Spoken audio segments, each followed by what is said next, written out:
ನಮಸ್ಕಾರಗಳು. ದಿನ 5 ಕರ್ನಾಟಕ ಸೌಹಾರ್ದ ಸಹಕಾರಿ ಅಧಿನಿಯಮ 1997 ಅಧ್ಯಾಯ 2 ನೋಂದಣಿ ಕಲಂ 10 ಉಪವಿಧಿಗಳು ಕಲಂ 10(1) ಈ ಅಧಿನಿಯಮದ ಉಪಬಂಧಗಳಿಗೆ ಅಥವಾ ನಿಯಮಗಳಿಗೆ ಒಳಪಟ್ಟು ಪ್ರತಿಯೊಂದು ಸಹಕಾರಿಯು ಅದರ ಉಪವಿಧಿಗಳಿಗೆ ಅನುಸಾರವಾಗಿ ಕಾರ್ಯನಿರ್ವಹಿಸತಕ್ಕದ್ದು. ಈ ಉಪವಿಧಿಗಳು ಸಾಧ್ಯವಿರುವಷ್ಟರ ಮಟ್ಟಿಗೆ ಸಹಕಾರಿ ತತ್ವಗಳಿಗೆ ಅನುಗುಣವಾಗಿರತಕ್ಕದ್ದು. ಕಲಂ 10(2) ಪ್ರತಿಯೊಂದು ಸಹಕಾರಿಯ ಉಪವಿಧಿಗಳು ಈ ಮುಂದಿನ ವಿಷಯಗಳಿಗೆ ಉಪಬಂಧ ಕಲ್ಪಿಸತಕ್ಕದ್ದು ಎಂದರೆ: ಕಲಂ 10(2)(a) ಸಹಕಾರಿಯ ಹೆಸರು, ವಿಳಾಸ ಮತ್ತು ಕಾರ್ಯಾಚರಣೆಯ ಪ್ರದೇಶ. ಕಲಂ 10(2)(b) ಸಹಕಾರಿಯ ಉದ್ದೇಶಗಳು. ಕಲಂ 10(2)(c) ನಿರ್ದೇಶಕರು ಮತ್ತು ಪದಾಧಿಕಾರಿಗಳು ಸೇರಿದಂತೆ ಸದಸ್ಯತ್ವದ ಅರ್ಹತೆಯ ಷರತ್ತುಗಳು, ಸದಸ್ಯತ್ವಕ್ಕೆ ಅನರ್ಹತೆಗಳು ಹಾಗೂ ಸದಸ್ಯತ್ವವನ್ನು ನೀಡುವ, ಹಿಂತೆಗೆದುಕೊಳ್ಳುವ, ತೆಗೆದುಹಾಕುವ ಅಥವಾ ಮುಕ್ತಾಯಗೊಳಿಸುವ ಬಗೆಗಿನ ಕಾರ್ಯವಿಧಾನ. ಕಲಂ 10(2)(c)(1) ನಾಮಮಾತ್ರ ಸದಸ್ಯರದ್ದು ಸೇರಿದಂತೆ ಸದಸ್ಯತ್ವದ ಹಕ್ಕುಗಳು, ವಿಶೇಷ ಹಕ್ಕುಗಳು, ಕರ್ತವ್ಯಗಳು ಮತ್ತು ಹೊಣೆಗಾರಿಕೆಗಳು. ಕಲಂ 10(2)(d) ಸಹಕಾರಿಯ ಸಿಬ್ಬಂದಿಗಳ ನೇಮಕಾತಿ ಮತ್ತು ಸೇವಾ ಷರತ್ತುಗಳು.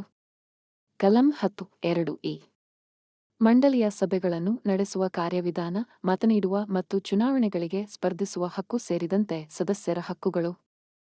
ಕಲಂ 10(2)(f) ಸದಸ್ಯನಿಂದ ಸಹಕಾರಿಗೆ ಬಾಕಿಯಿರುವ ಯಾವುದೇ ಮೊತ್ತ ಸಂದಾಯ ಮಾಡುವುದಕ್ಕೆ ತಪ್ಪಿದರೆ ಆಗುವ ಪರಿಣಾಮಗಳು. ಕಲಂ 10(2)(g) ಸಾಮಾನ್ಯ ನಿಕಾಯದ ಅಧಿಕಾರಗಳು ಮತ್ತು ಪ್ರಕಾರ್ಯಗಳು ಮತ್ತು ಪ್ರಾತಿನಿಧಿಕ ಸಾಮಾನ್ಯ ನಿಕಾಯವು ಯಾವುದಾದರೂ ಇದ್ದರೆ ಅದರ ಚುನಾವಣಾ ವಿಧಾನ ಮತ್ತು ಸಾಮಾನ್ಯ ನಿಕಾಯ ಮತ್ತು ಪ್ರಾತಿನಿಧಿಕ ಸಾಮಾನ್ಯ ನಿಕಾಯವು ಯಾವುದಾದರೂ ಇದ್ದಲ್ಲಿ ಅದು ವ್ಯವಹರಿಸಬೇಕಾದ ವಿಷಯಗಳು. ಕಲಂ 10(2)(h) ಸಾಮಾನ್ಯ ಸಭೆಗಳನ್ನು ನಡೆಸಬೇಕಾದ ವಿಧಾನ ಮತ್ತು ಅಂತರ ಮತ್ತು ಅದಕ್ಕೆ ಅಗತ್ಯವಿರುವ ಕೋರಂ. ಕಲಂ 10(2)(i) ಮಂಡಳಿಯ ರಚನೆ ಹಾಗೂ ಪದಾಧಿಕಾರಿಗಳ ಸಂಖ್ಯೆ ಮತ್ತು ಮಂಡಳಿಯ ಅಧಿಕಾರಗಳು, ಪ್ರಕಾರ್ಯಗಳು ಹಾಗೂ ಕರ್ತವ್ಯಗಳು. ಕಲಂ 10(2)(i)(1) ನಿರ್ದೇಶಕರ ಪ್ರಯಾಣ ಭತ್ಯೆ, ದಿನ ಭತ್ಯೆ, ಸಭಾ ಭತ್ಯೆ ಮತ್ತು ಇತರ ಭತ್ಯೆಗಳು.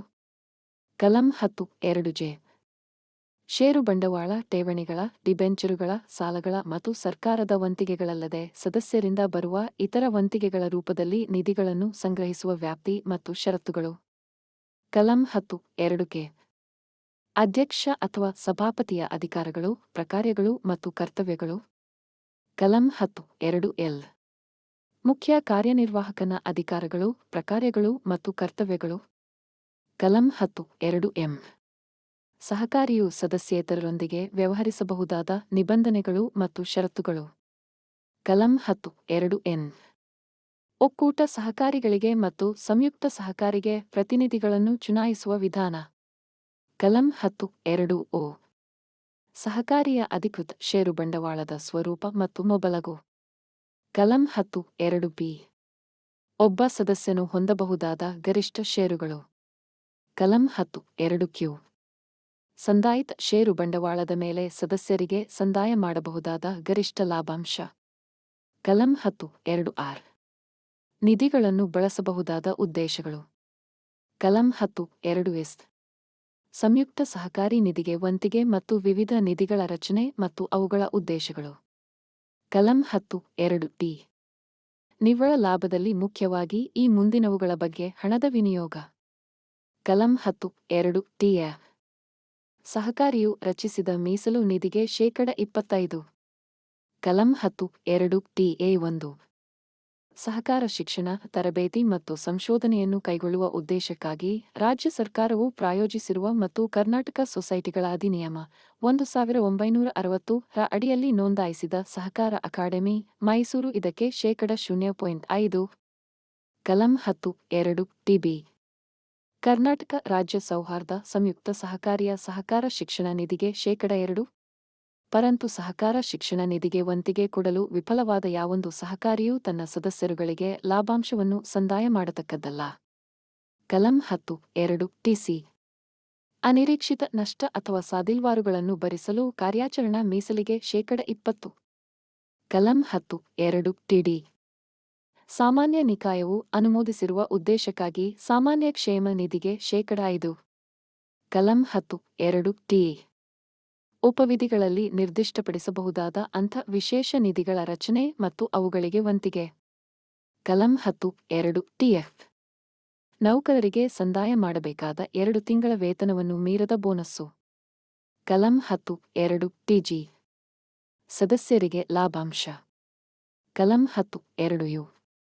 ಸಹಕಾರಿಗೆ ಉಂಟಾಗಿರುವ ಕಾರ್ಯಾಚರಣಾ ಕೊರತೆಯನ್ನು ಅದರ ಮೀಸಲು ನಿಧಿ ಮತ್ತು ಕಾರ್ಯಾಚರಣಾ ಮೀಸಲು ನಿಧಿಯಿಂದ ತುಂಬಲು ಪ್ರಮಾಣವನ್ನು ಮತ್ತು ಕಾರ್ಯವಿಧಾನವನ್ನು ನಿರ್ಧರಿಸುವುದು. ಕಲಂ 10(2) ವಿ. ಲೆಕ್ಕ ಪರಿಶೋಧಕರ ಅಥವಾ ಚಾರ್ಟರ್ಡ್ ಅಕೌಂಟೆಂಟರ ನೇಮಕಾತಿ ವಿಧಾನ ಮತ್ತು ಅವರ ಅಧಿಕಾರಗಳು ಮತ್ತು ಪ್ರಕಾರ್ಯಗಳು. ಕಲಂ 10(2) ಡಬ್ಲ್ಯೂ. ಸಹಕಾರಿಯು ಸಮಾಪನೆಗೊಳ್ಳುತ್ತಿರುವಾಗ ನಿಧಿಗಳನ್ನು ವಿಲೆ ಮಾಡುವ ವಿಧಾನ. ಕಲಂ 10(2) ಎಕ್ಸ್. ಸಹಕಾರಿಯನ್ನು ಸಮಾಪನ ಮಾಡುವ ಸಂದರ್ಭಗಳು ಮತ್ತು ವಿಧಾನ ಮತ್ತು. ಕಲಂ 10(2) ವೈ. ಉಪವಿಧಿಗಳಲ್ಲಿ ಉಪಬಂಧ ಕಲ್ಪಿಸುವ ಅಗತ್ಯವಿರುವ ಅಥವಾ ಕಲ್ಪಿಸಬಹುದಾದ ಇತರ ಯಾವುದೇ ವಿಷಯ. ಕಲಂ 10(3). ಈ ಅಧಿನಿಯಮದಲ್ಲಿ ತದ್ವಿರುದ್ಧವಾದುದೇನೇ ಇದ್ದರೂ ಒಂದು ಸಹಕಾರಿಯ ಸಂಬಂಧದಲ್ಲಿ ಅದು ಠೇವಣಿಗಳನ್ನು ಸ್ವೀಕರಿಸುವುದಕ್ಕೆ, ನಿಧಿಗಳನ್ನು ಸಾಲವಾಗಿ ಪಡೆಯುವುದಕ್ಕೆ, ಮೀಸಲು ನಿಧಿಯ ನಿರ್ವಹಣೆಗೆ, ಲಾಭದ ವಿನಿಯೋಗಕ್ಕೆ, ಸಾಲ ನೀಡಿಕೆಗೆ, ಠೇವಣಿಗಳ ಮತ್ತು ಮುಂಗಡಗಳ ಮೇಲೆ ಬಡ್ಡಿ ದರಗಳನ್ನು ನಿಗದಿಪಡಿಸುವುದಕ್ಕೆ ಸಂಬಂಧಪಟ್ಟಂತೆ ಮತ್ತು ಬ್ಯಾಂಕಿಂಗ್ ನಿಯಂತ್ರಣ ಅಧಿನಿಯಮ 1949 ರ 6ನೇ ಪ್ರಕರಣದ ಅಡಿಯಲ್ಲಿ ಹೇಳಲಾದ ಸಹಕಾರಿ ಸಂಘಗಳಿಗೆ ಅನ್ವಯವಾಗುವ ಅಂಥ ಇತರ ಚಟುವಟಿಕೆಗಳಿಗೆ ಸಂಬಂಧಿಸಿದಂತೆ 2ನೇ ಉಪಪ್ರಕರಣದ ಅಡಿಯಲ್ಲಿ ರಚಿಸಿದ ಉಪವಿಧಿಗಳು ಸದರಿ ಅಧಿನಿಯಮದ ಅಥವಾ ಅದರ ಅಡಿಯಲ್ಲಿ ರಿಸರ್ವ್ ಬ್ಯಾಂಕ್ ಅಥವಾ ರಾಷ್ಟ್ರೀಯ ಬ್ಯಾಂಕ್ ಕಾಲಕಾಲಕ್ಕೆ ರಚಿಸಿದ ನಿಯಮಗಳ, ವಿನಿಯಮಗಳ, ಒಪ್ಪಂದಗಳಿಗೆ ಅಥವಾ ಹೊರಡಿಸಿದ ನಿರ್ದೇಶನಗಳಿಗೆ ಒಳಪಟ್ಟಿರತಕ್ಕದ್ದು. ತರಬೇತಿ ವಿಷಯಕ್ಕೆ ವಿರಾಮ. ನಾಳೆ ಅಧ್ಯಾಯ 2. ನೋಂದಣಿ. ಕಲಂ 11. ಉಪವಿಧಿಗಳ ತಿದ್ದುಪಡಿ ಮುಂದುವರಿಯಲಿದೆ.